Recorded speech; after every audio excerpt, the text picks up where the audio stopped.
There are 96 students in a class, out of which the number of girls is 40% more than that of the boys.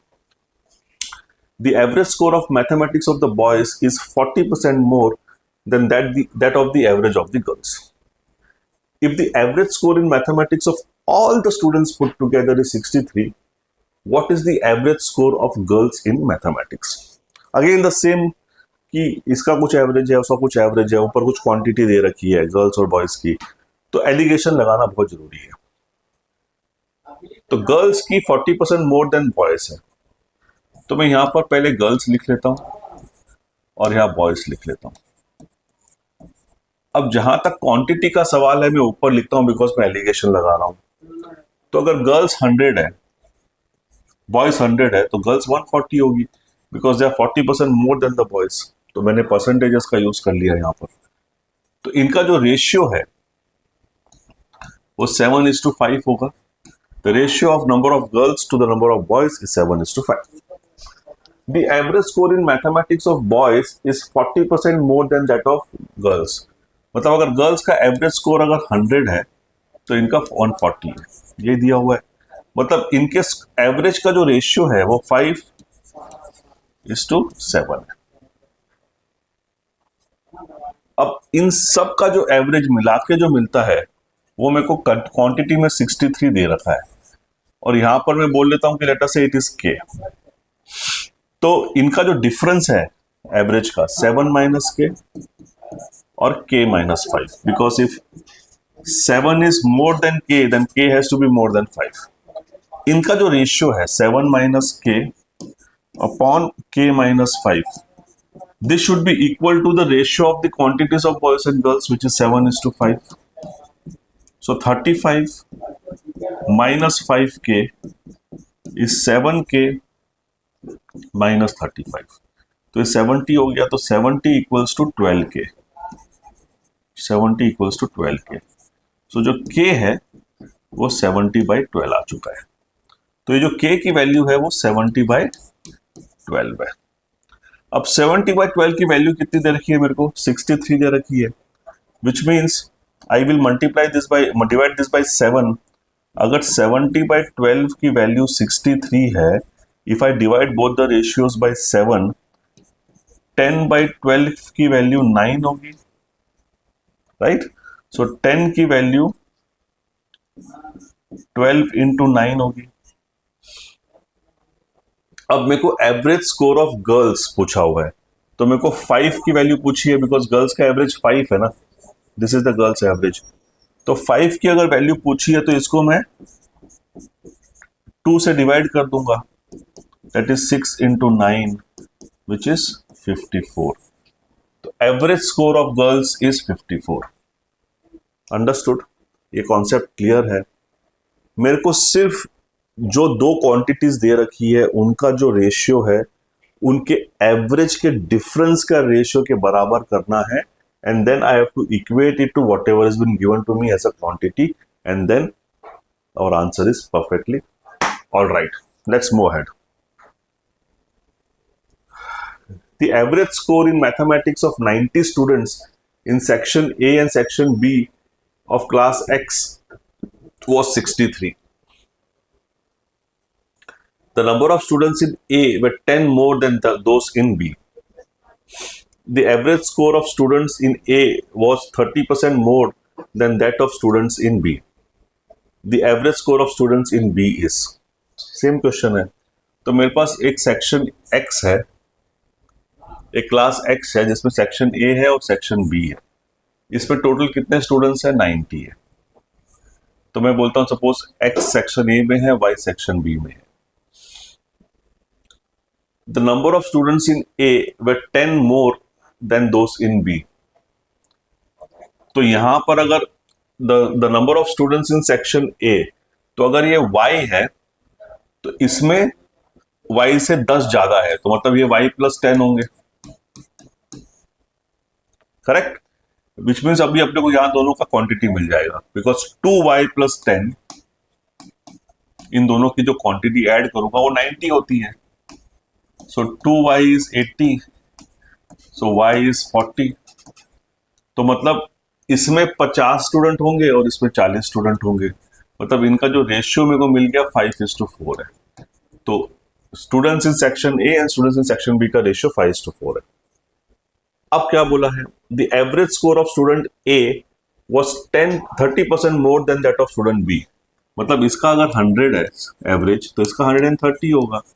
मतलब इनका जो ratio है average का, ये 13 है तो ये 10 है।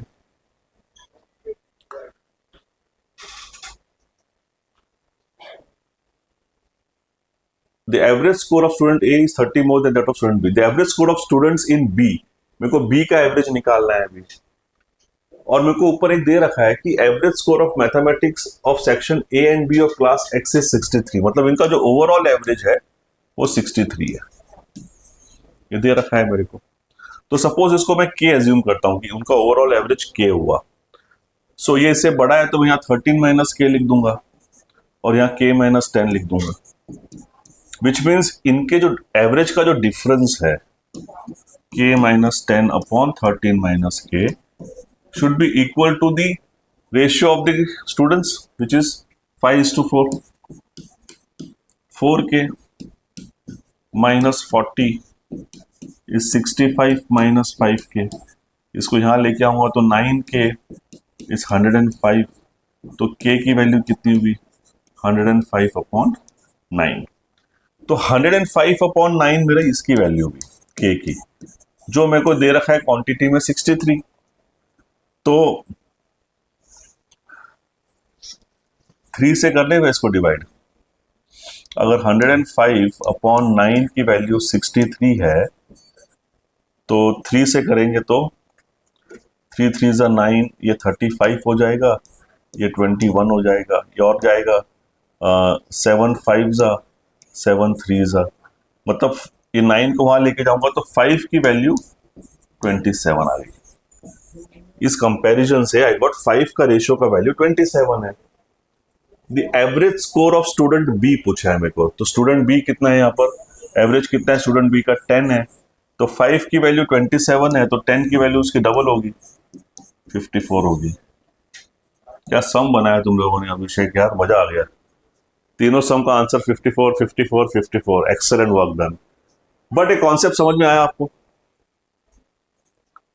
We are just knowing the ratio of the quantities और उनके एवरेजेस का जो डिफरेंस है उनका रेशियो सेम होता है, उससे हम लोग कितने बढ़िया तरीके से सम सॉल्व कर पाते हैं। Otherwise there is mathematically algebraically भी सम को हम लोग सॉल्व कर सकते हैं, but that will take forever.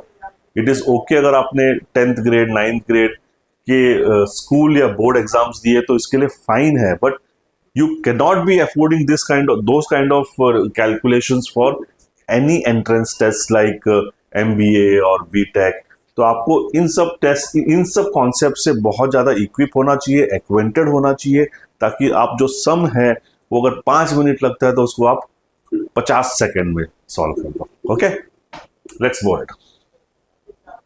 If the average weight of all the students who are participating and not participating is 51.5 kg, then the weight of student of the former group who are not participating is how much? Typical allegation sum. तो participate